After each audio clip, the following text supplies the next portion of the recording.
What's up, gentlemen? It's your favorite commissioner coming at you once again for another edition of the league recap. This week we are on recapping the league's 14 week 9, I believe we're on.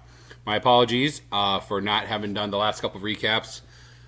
Been a little crazy around here, but that is no excuse for neglecting you fine gentlemen in my favorite fantasy football league of all.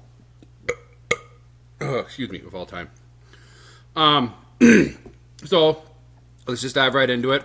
Let's not waste any time here. Going to the first matchup, which the matchup was between Brandon and Mike.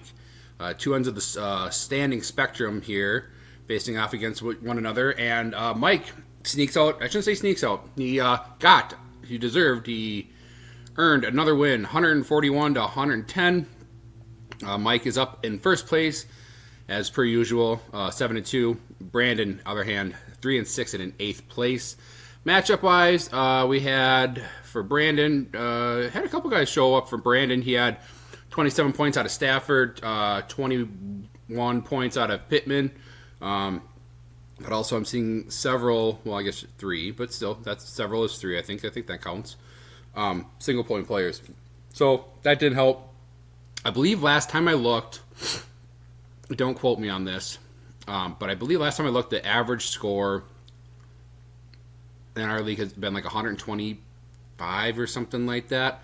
So Brandon well below the average, Mike well above the average. Well, hell, Brandon barely missed his projection. He was projected to get 113. So not good. Anybody on the bench? Oh yeah, you had Caleb Williams on the bench, 39 points. From that shootout in Chicago. Also, you had a tight end on your bench that would have helped, but not sealed the deal for you. So, on the other hand, we had Mike go with the hot Jackson Dart. Puka Nacua as his namesake, 23 points, 28 points out of Rico Dowdle. Carolina is a hot team. That's why Green Bay lost. Let's see. Nobody else really on Mike's team to speak of. Looks like he started all the right players, though, from looking at his bench. So, the notes I have on this matchup are, Brandon, you are currently on a 5-game losing streak, which means you started out the season, what would that be, 2-1? No, 3-1? So that's not a bad start. 5 losses in a low, that sucks. And you also, according to my records, you have lost 7 of the last 8 matchups against Mike. So that's also not good. So Brandon, currently on a bad streak, currently out of playoffs. Next matchup we have is between the cousins, Mitch and Nick. Loading. No, excuse me. No, that's right. And Mitch wins in convincing fashion. Mitch put up, one of my notes here, Mitch put up the highest score of the year so far with 187.52 points.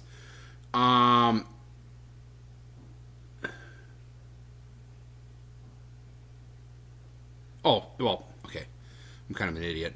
I wrote that Mitch had his highest score of the year, and he also put up the highest score out of anybody this year. So I feel like the first part of that didn't need to be written down. Apparently, sometimes I write not good. So Mitch is in third place with a record of 6-3, I believe. Yeah, 6-3. Nick is the opposite, is in 7th place, 3-6. Matchup wise, Nick. Nick had a respectable score. He had 128 points, which I believe, like I said earlier, is above average. So I don't know where that would have landed him. I'm not going to go back and look as far as who else he would have beat this last week, but yeah, he did well. You only had 2 players. Your lowest score was you had 2 players get 8. The rest were all double digits. Dalton Kincaid got you 22. That was the only 20-point getter for you. But still, you all did your projections, everything. Some of us are just always above average, but still not good enough, Nick. And I feel that pain for you. I apologize that you're going through that right now. Mitch, on the other hand, let's brag up Mitch's team for a little bit. 29 points out of Josh Allen, 22 points out of Jackson Smith and Jigba. He had Kyle Monangai. Oh yeah, that's right. He went off for a day. Brock Bowers. Those of us, well, we don't own Brock Bowers in this league, but another league. Actually, no. So two of my guillotine leagues, I own Brock Bowers in, and actually one of them I had Bowers and McBride. figured you guys would be interested in knowing that little tidbit. Brock Bowers, 43 points. Also T. Higgins as his flex player, 33 points. Yeah, I mean, Mitch started all the right players. Started Woody Marks, who got 2 points, and still just destroyed Nick by 60 points. So, congratulations on that. There's that matchup. Now, let's see how long it's going to take for this to all reload and go through all of its thing again. I do have, I'll give you guys a little sneak peek while this is loading, or a little, tease, I believe they call it in the radio industry, is that we do have magic numbers now. I have been keeping track of them since week 8, so I guess whatever. But I figured it didn't make sense to bring up until they truly mattered, and for one of us, it does matter this week. So we'll get into that at the end of the recap. But in the meantime, we are going to look up the matchup between Tim and Ben. This was a close matchup. I've seen closer this week, but we'll get to that here in a bit. But matchup right now that we're going to be reviewing is Ben and Tim. I don't have any notes on it. I think for the most part, as this is loading, I don't remember really seeing anything crazy outlandish here. It was 2 low-scoring teams, 107 to 103. Tim beats Ben. Sorry, I don't think I even said that. Tim beat Ben. Both teams 5-4. Ben is in 4th. Tim is in 5th. Tim, you had Josh Jacobs get you 20 points. Ben, you had Ashton Genty get you 20 points, and Devontae Adams. So that's, I mean, you had some, yeah, I mean, you just below average team, really. I mean, you had some players do good, most players not do good. Yeah, so since I don't have any special notes for that, and since, I mean, both teams are in the playoffs right now, if they started right now, which they don't, we still have 5 weeks left, I believe. So, yeah, both teams 5-4 in middle of the pack. Next matchup is between Corey and Perk, and Corey gave Perk a little present to help celebrate his, well, let's just say that Perk has other duties on his plate, duties in more way than one, on his plate within the last week. I won't say what, since maybe he wants to tell you what his new addition is. But I'll leave it at that. Perk, 3-6 in 10th place still. You get the win and you're still in 10th place. That's how you know you suck at fantasy football. When you win, when you outscore your projections by 23 points, when you beat your opponent by 33 points, and you're still in last place. Lamar Jackson got Perk 26 points, 39 points out of Drake London. He had a day. 23 points out of Marvin Harrison Jr. Anybody on your bench worth mentioning? You had 29 points out of Justin Herbert on your bench. You actually started the wrong quarterback. Corey, on the other hand, Joe Flacco, 33 points. And 22 points out of Sam Laporta. He tore up the Vikings, even though we beat them.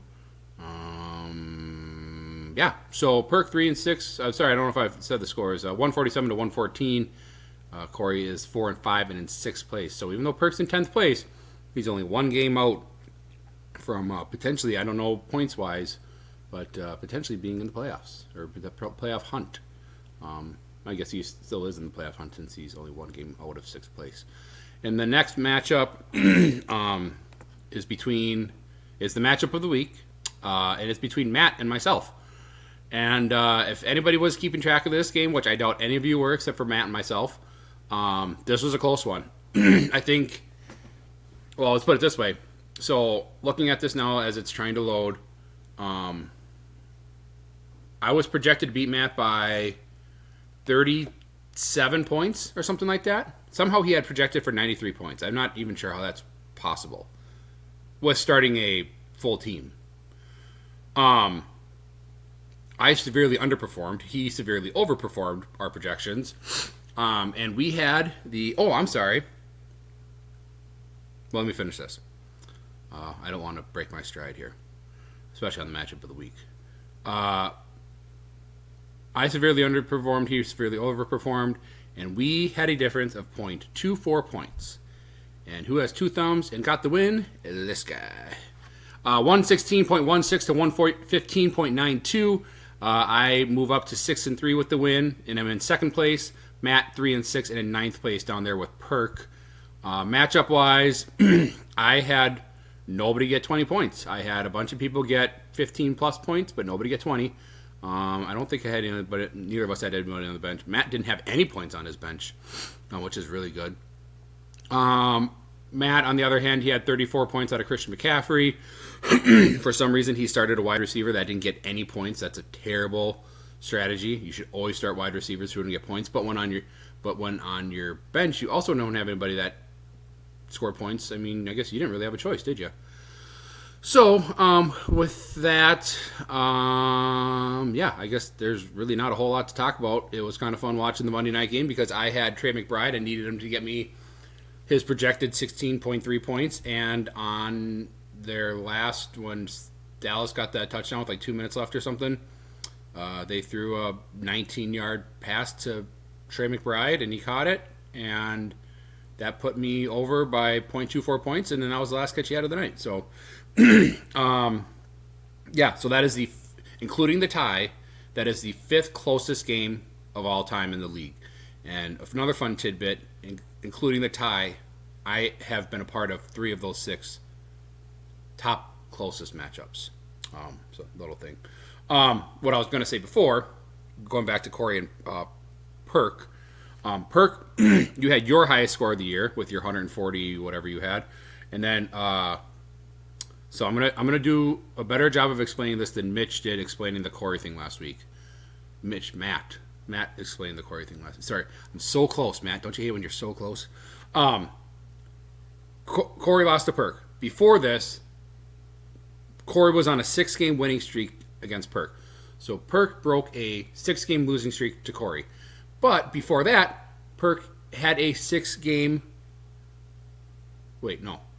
Yes, before that, Perk had a 6-game winning streak against Corey. So there's a 6-game winning streak for Perk against Corey, and then a 6-game losing streak for Perk against Corey, and now Perk beat Corey again. So I can only assume that Perk, you're going to win the next 5 matchups that you have against Corey because you seem to go in streaks of 6 against him. So, yeah.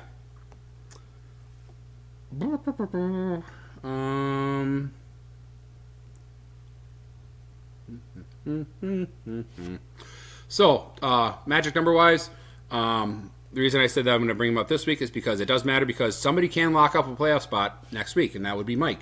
Mike is in first place. His magic number is 2. Excuse me. Magic number is 2. So I know I say this every year, but it's your wins and whoever is in 7th place lost. So right now Nick is in 7th place, but next week that could change. So as long as Mike wins and whoever's in 7th place after next week loses, has a loss for week 10, he'll gain 2 points or he'll get us 2 points, whatever. So you all know how magic number works. I don't need to explain it to you. So Mike, your magic number is 2. Mitch and myself, our magic number is 3. Ben and Tim, your magic number is 4. Corey, your magic number is 5.